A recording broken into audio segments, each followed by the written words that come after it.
Bom, galerinha, hoje vamos dar início ao estudo de ligações covalentes.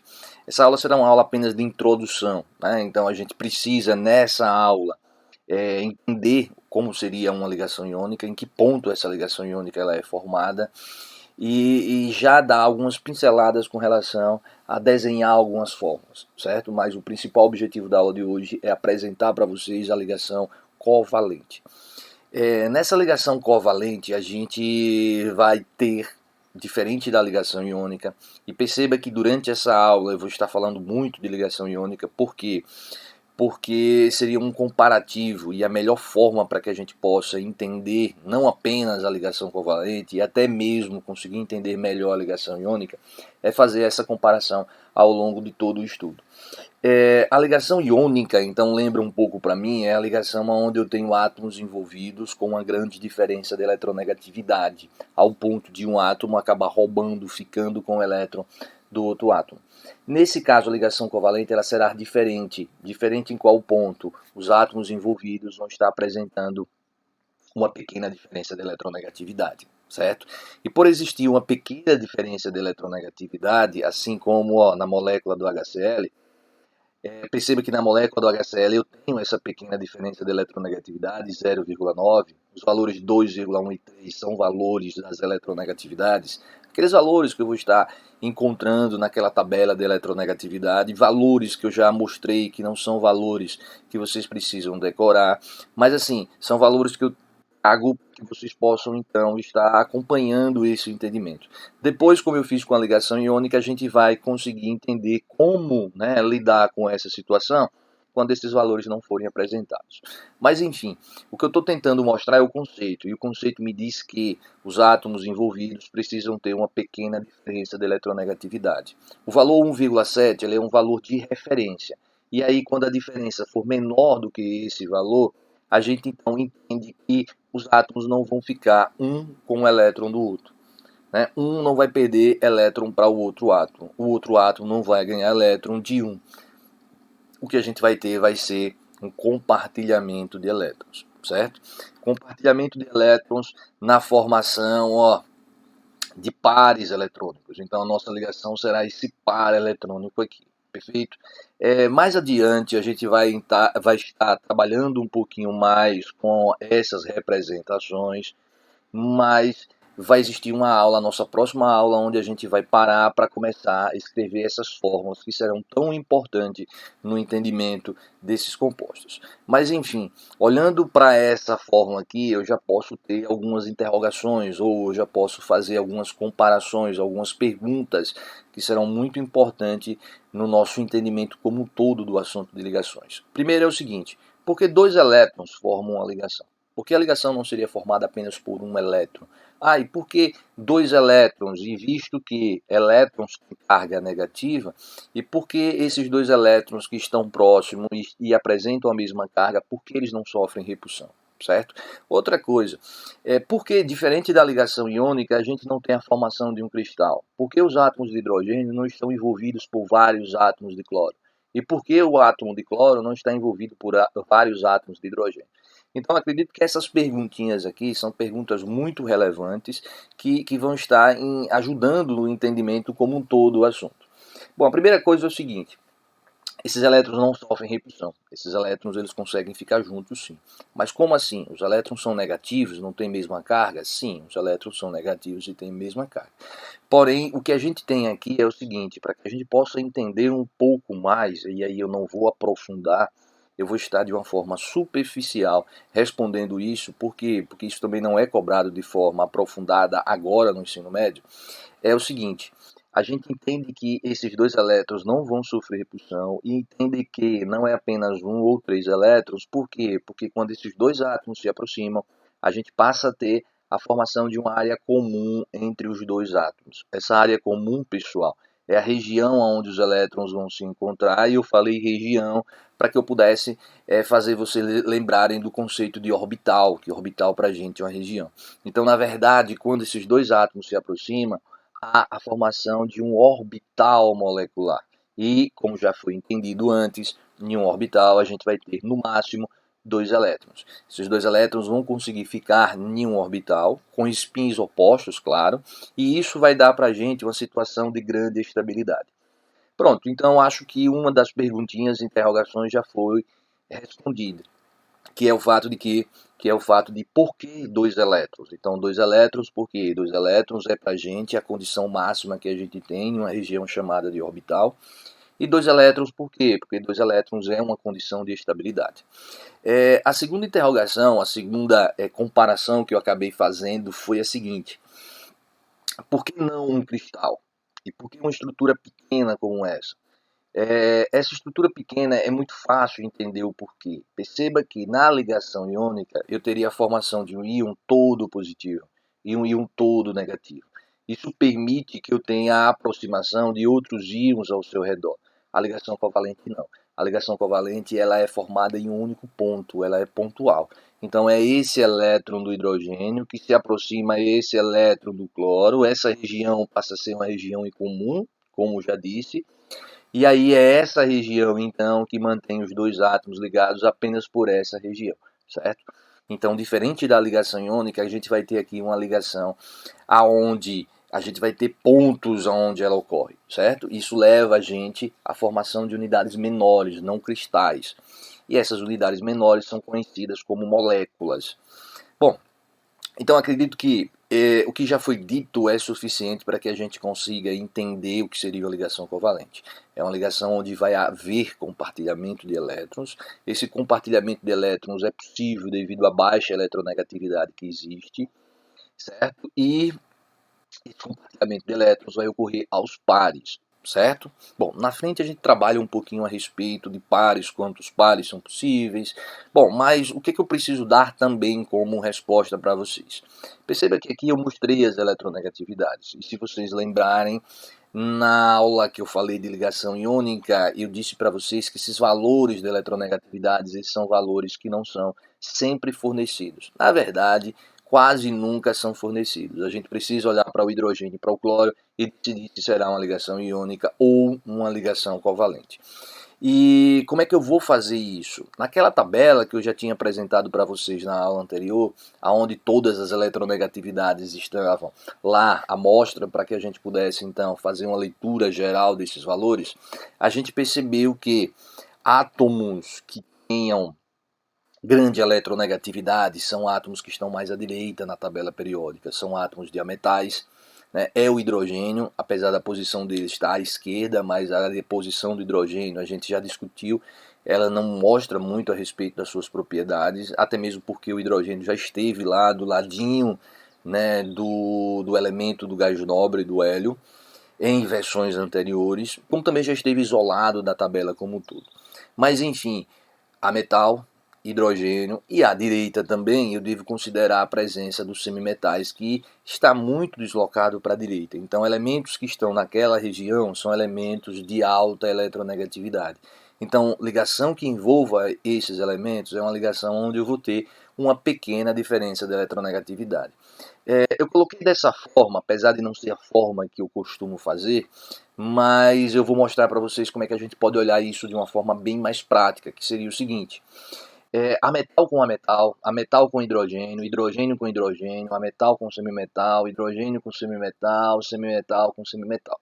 Qual seria a forma melhor de eu guardar essa informação? Qualquer combinação com o mesmo elemento ou com classificação diferente que envolva a metal, semimetal e hidrogênio é para a gente uma ligação covalente. Claro que essa, como já foi dita, é uma forma geral de você observar, certo? Em casos mais detalhados, a gente vai precisar olhar para as eletronegatividades e ter, então, essa resposta, certo? Mas uma outra maneira ainda de fazer esse olhar rápido seria o seguinte, ó, toda vez que a gente tiver, né, uma situação onde o metal não está aparecendo. Certo? Então, se eu tenho uma associação de átomos que estão dentro dessas classificações aqui, ou se eu percebo que não há existência de um metal e eu não tenho eletronegatividades para que eu possa estar fazendo essa comparação, essa consulta, essa continha, aí então eu vou entender que a ligação é covalente. certo? Bom, mas como já dito antes, é possível que o metal faça ligação covalente?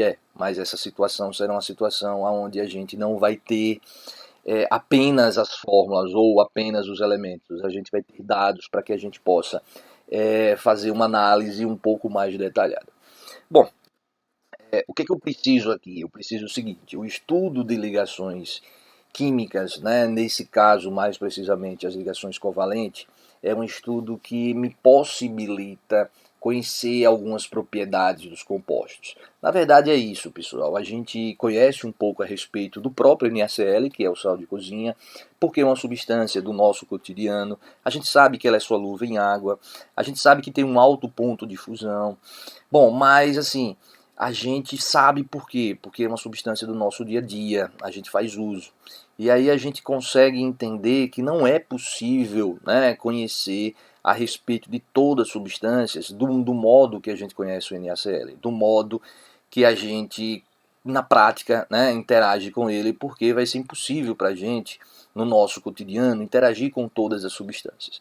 Então veja só, o que a gente faz aqui nesse assunto de ligações é muito importante. Por quê? Porque a gente vai entender como é que os átomos, né, eles se ligam, e a partir das ligações que eles estabelecem, a gente vai entender um pouco das suas propriedades. Se vai ser algo solúvel, solubilidade é uma propriedade muito importante, muito cobrada. Se vai ser de alto ponto de fusão, de baixo ponto de fusão, se esse nosso composto será um sólido, um líquido. Então essas propriedades são muito importantes. Aí veja só, para que eu possa, dentro do assunto de ligações covalentes, para que eu possa fazer esse tipo de análise, discutir polaridade, que é algo muito importante também, eu preciso montar fórmulas. Fórmulas que me mostrem os elétrons se ligando, elétrons que porventura não se ligaram, acabaram sobrando. E para isso eu preciso fazer uso de uma representação, que seria essa representação aqui. Se vocês prestarem atenção, essa representação ela traz o símbolo do elemento, é a mesma que a gente fez, ou parte dela, que eu mostrei lá na molécula do HCl. Mas ela traz o símbolo do elemento acompanhado de pontinhos. Esses pontinhos para a gente representam os elétrons que eu tenho na última camada. O hidrogênio apenas um elétron, não posso dizer que ele é da família 1A, mas ele tem um elétron apenas. O nosso oxigênio aqui utilizado como exemplo, ele tem 6 pontinhos, o que correspondem aos seus 6 elétrons da última camada, certo? E o cloro ele é da família 7A, então ele vai ter 7 elétrons na última camada. Já tinha mostrado para vocês antes que há uma correspondência entre o número de elétrons da última camada, da camada de valência, e a quantidade de elétrons que essa camada possui, certo? Então essa representação que a gente faz para os átomos, ela é de grande valor para a gente, é muito importante, certo? Se vocês prestarem atenção, é parte do que eu mostrei para a molécula da HCl, ó. Está bem aqui e a gente pode até, né, conseguir lembrar a linha anterior, onde o H estava ligado ao cloro. Né? Então, naquela ligação que eu mostrei para vocês, naquela fórmula que eu mostrei para vocês, eu desenhei separadamente o hidrogênio, o cloro, e depois fiz a ligação que eu expliquei para vocês, certo? Mas enfim, ó, depois que eu faço essa representação de cada átomo isolado com seus elétrons da última camada, eu preciso então fazer o que eu fiz antes, né? Que eu liguei o hidrogênio ao cloro. Então eu preciso construir uma fórmula aonde eles estão ligados e essa fórmula me mostra os elétrons, né, que fazem parte da ligação e porventura alguns elétrons que acabam sobrando. Bom, e essa fórmula ela vai ser uma fórmula aonde eu vou estar utilizando essas representações e vou estar formando os pares. Bom, quantos pares são possíveis serem formados entre dois átomos? Entre dois átomos a gente vai ter a formação apenas de 1, 2 ou 3 pares. O que eu vou poder estar relacionando com ligações que serão classificadas como simples, duplas e triplas ligações, certo? Bom, então vamos tentar ver isso aqui um pouquinho na prática. Molécula da água. Molécula da água seria essa representação da sua fórmula eletrônica. Então, olhar para essa fórmula, a gente vai perceber isso mais na frente, me dá algumas informações a respeito da sua polaridade, a respeito da sua solubilidade, a respeito das suas ligações entre moléculas, que também será abordado mais na frente. Então, resumindo, eu preciso saber construir essas fórmulas. Elas serão muito úteis, muito importantes no estudo dos compostos. E aí, como foi que eu construí essa fórmula? Coloquei os 6 elétrons que o oxigênio tem, coloquei cada elétron do hidrogênio também. Note que aqui eu fiz questão de diferenciar por uma cor, para que vocês possam entender qual elétron inicialmente é do hidrogênio e qual elétron é de forma inicial do oxigênio, e formam pares eletrônicos. Bom, professor, eu devo formar quantos pares? Parece que essa situação ficou bem clara, né? Eu não posso formar mais do que um par eletrônico entre hidrogênio e oxigênio. Isso porque o hidrogênio só tem um único elétron.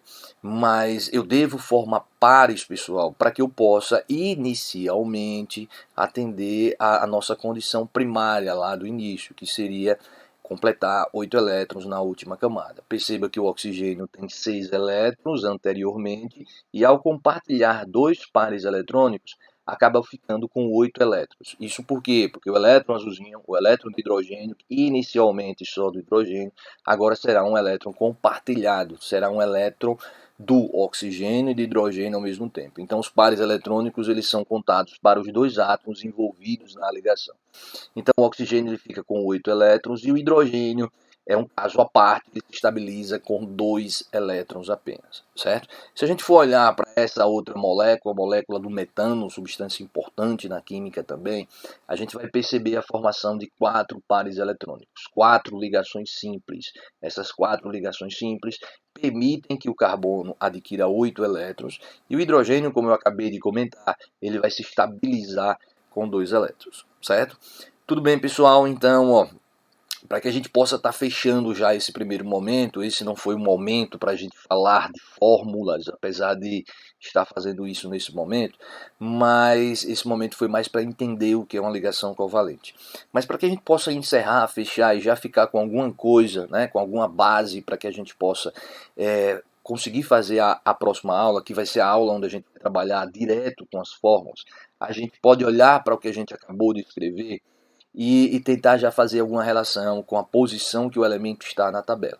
Veja só, se eu olho para o oxigênio, que é um elemento da família 6A, eu sei que ele acabou formando duas ligações e que ao formar duas ligações acabaram ainda sobrando 4 elétrons. Esses elétrons que sobram no oxigênio, que é o átomo central, e que não sobraram no carbono, que é o átomo central, serão elétrons que a gente vai estar olhando para eles para que a gente possa decidir um pouco a respeito das propriedades. Geometria, polaridade, solubilidade, ponto de fusão, ligações intermoleculares. Então, eu acho que já deu para perceber que conhecer esses elétrons que sobram gente é de grande valor. Bom, essa tabelinha então, ó, que eu tentei montar aqui para vocês, bem prática, é o seguinte: o oxigênio da 6A ele forma duas ligações e sobra 4 elétrons. O carbono é um elemento da família 4A, ele formou 4 ligações. O hidrogênio forma apenas uma ligação. Então tentei olhar para as fórmulas construídas e fazer uma relação. Para quê? Para que isso se torne algo mais prático na próxima molécula que eu for construir, que eu for determinar a sua forma. Outra coisa que a gente pode já anotar aqui é o seguinte: perceba que se ele é da 6A, ele forma duas ligações e sobra 4 elétrons, 2 com 4, 6. Se ele fosse um elemento da família 7A, como o cloro, que eu apresentei lá no primeiro momento, ele formou apenas uma ligação e ocorreu a sobra de 6 elétrons, e 1 mais 6 é 7. Então, ó, para vocês conseguirem gravar de uma forma bem fácil, o número de ligações feita e o número de elétrons que sobram, ele corresponde à soma desses dois valores, corresponde ao próprio número da família. Então, 3 ligações com 2 elétrons, 5, 5A. 2 ligações com 4 elétrons, 6, 6A. Uma ligação com 6 elétrons, 7, 7A. Certo? 4 ligações, não sobrou elétrons, 4A. E aí o que eu quero, o que eu pretendo que vocês consigam fazer, né, já praticar nesse momento, é algo assim, ó. Imagine que eu fosse agora montar a fórmula da água. Então eu distribuo os átomos, a forma como a gente vai distribuir, o fato de por que o oxigênio vai ficar no átomo central, eu vou estar discutindo isso com mais propriedade na próxima aula. Mas assim, a gente já pode estar colocando alguma coisa aqui para funcionar, né? Começar a pensar de uma forma mais prática, de uma forma rápida. Por exemplo, o hidrogênio só forma uma ligação. Então jamais eu poderia colocar o hidrogênio entre dois átomos. Por quê? Porque ele não conseguiria formar a ligação com esses dois átomos, pelo fato dele formar apenas uma ligação, certo? Bom, o nosso cloro lá antes, ou qualquer outro elemento da família 1A, ou melhor, 7A, ele forma apenas uma ligação. Então, em muitos compostos, ele vai ficar apenas nas extremidades e não e nunca entre dois átomos. Mas isso será entendido melhor na próxima aula, E aí eu quero que vocês consigam fazer isso, ó, que vocês consigam montar essas fórmulas que a gente vai usar para retirar algumas informações de uma forma muito rápida, muito prática, certo? E aí eu faço o seguinte, ó, eu coloco os átomos, certo? E quando eu coloco esses átomos, eu vou então olhar não, né, para uma forma onde eu coloco todos os pontinhos, mas olhar para o número de ligações que cada um forma.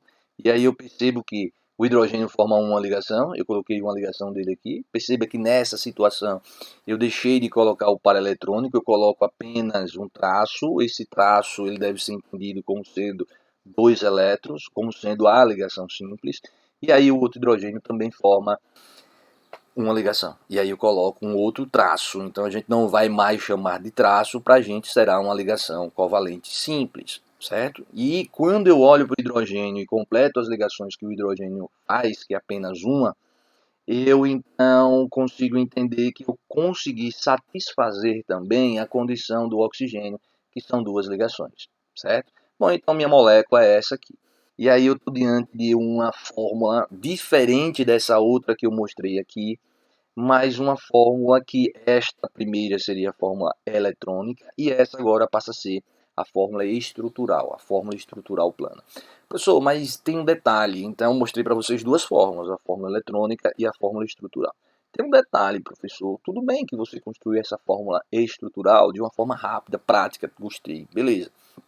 Só que você acabou de falar há pouco que esses elétrons que sobram no átomo central são elétrons que são de grande importância. Isso mesmo, né? São elétrons de grande importância que a gente vai precisar o tempo todo estar olhando para eles. Professor, mas essa fórmula não me permite que eu consiga conhecer os elétrons, se sobram ou não e quantos vão fazer isso. Veja só, pessoal, ó, se você percebe que o oxigênio formou duas ligações e esses oxigênios, né, esse oxigênio já formou as suas duas ligações, bom, você sabe que ainda sobram quatro elétrons. Não que a fórmula estrutural peça que a gente coloque, mas eu posso simplesmente, para que eu possa fazer uma análise, para que eu possa conseguir respostas para outras propriedades, como eu já falei tanto aqui, solubilidade, ligações intermoleculares, geometria, polaridade, basta que eu coloque os quatro elétrons que sobram, certo? Então isso não será algo tão complicado de fazer, basta que a gente utilize essa tabelinha. Bom, meninos, então é isso aqui, certo? A aula de hoje foi para que a gente pudesse fazer apenas uma introdução a respeito do estudo de ligações covalentes e na próxima aula a gente vai entrar trabalhando no sentido de escrever fórmulas eletrônicas, fórmulas que estejam atendendo ou não a teoria do octeto e até a próxima.